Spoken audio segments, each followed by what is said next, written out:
Play பண்ணலாம். உங்களுக்கு நான் என்ன பண்ணணும்? அது இல்லப்பா. டாக்டர் டாக்டர் என்னப்பா ஆச்சு சொல்லுங்க. உங்களை நான் என்ன பண்ணணும்? அடிச்ச இல்ல இல்ல, உங்களுக்கு நான் என்ன பண்ணணும்? அது இல்லப்பா. உங்களுக்கு உடம்புக்கு என்ன பண்ணது? அது என்னப்பா கிளம்பிட்டீங்க?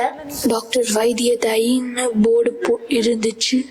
நல்ல டாக்டரா இல்ல புது நல்ல டாக்டரா பார்த்துட்டு வரேன். நோ இல்ல, நான் பைத்திய டாக்டர் இல்ல. இல்ல, நான் பைத்தியக்கார டாக்டர் இல்ல. நோ நோ நோ, நான் பைத்தியத்துக்கு வைத்தியம் பண்ண டாக்டர் இல்ல. கொஞ்சம் தெளிவா சொல்லுங்க, நீங்க நல்ல டாக்டர் தானே? அட இருங்க, நான் தெளிவா சொல்றேன். ஆமா, நம்ம டாக்டர் நல்ல டாக்டர் தான். உங்களுக்கு உடம்புக்கு என்ன? நர்ஸ் அம்மா, ஒரே ஒரு போண்டா தான் சாப்பிட்டேன். அது எனக்கு ஏதோ பண்ணுது. வயிற்றுக்குள்ள சவுண்டு டம்மு டும்மு கேக்குது. அதுக்குள்ள கருவந்த சுத்துற மாதிரி கோயின்னு இருக்குது. ரொம்ப அரிக்குது மேடம். வயலின் வாசிக்க மாதிரி இருக்கு.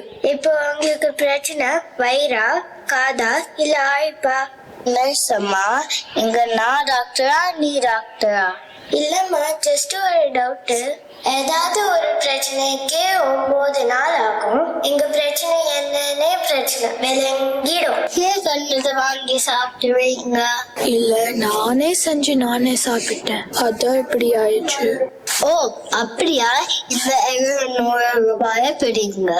உடனே ஊருக்கு போய் எல்லாருக்கும் இந்த போண்டாவை கொடுங்க. நானும் கொஞ்சம் பறிச்சுக்கிறேன். ஐயோ, அப்போ ஏங்கதி? உங்களுக்கு ஃப்ரீயா வைத்தியம் பார்க்கிறேன். இதை சாப்பிட்டுங்க, எல்லாம் சரியா போகும். ஐயோ, இதை சாப்பிடாதீங்க டாக்டர். டாக்டர், இத பேப்பருங்க. இதுல எது இருக்கிற மருந்த வாங்கி சாப்பிட்டுங்க. டாக்டர் எதையுமே தெளிவா சொல்ல மாட்டேங்கிறீங்களே. இந்த வியாதிக்கு நான் என்னென்ன சாப்பிடணும், என்னென்ன சாப்பிட கூடாது, அதாச்சும் தெளிவா சொல்லுங்க. புளிய சேர்த்துக்காதீங்க, அப்புறம் முட்டை கோழையாகும். ஆனா மீன் கருவாடு ஆகவே ஆகாது. நான் நினைச்சது சரியா போச்சு. என்ன சொல்லுவீங்க? நீங்க பைத்தியக்கார டாக்டர் தான். இல்ல இல்ல, நோ. அப்போ டாக்டர் பைத்தியம். கொஞ்சம் மரியாதையா பேசுங்க. என்ன மரியாதை வேண்டிக்கு இருக்குது? முட்டை கோரி ஆகும் சொன்னீங்க, அது கரெக்ட்.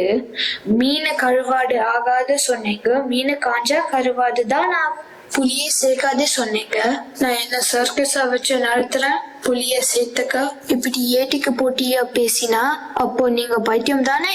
நர்ஸ், குளுக்கோஸ் ஆக்சிஜன் அடித்து தைரியம் பண்ணக்குள்ள எனக்கு ஹார்ட் அட்டாக்கே வந்தது போல.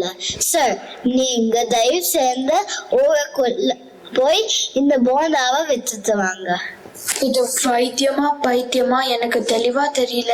நம்மளே வீட்டுக்கு போய் கஷாயம் குடிக்கலாம். காட்சி 4. இடம் தெளிவு தெம்மாங்கின் வீடு. பங்கு பெறுவோர் திருமதி தேனு தெம்மாங்காக மகாதி, மாப்பிள்ளை மாணிக்கமாக தன்வின் மற்றும் நம்ம தெளிவு தெம்மாங்கு.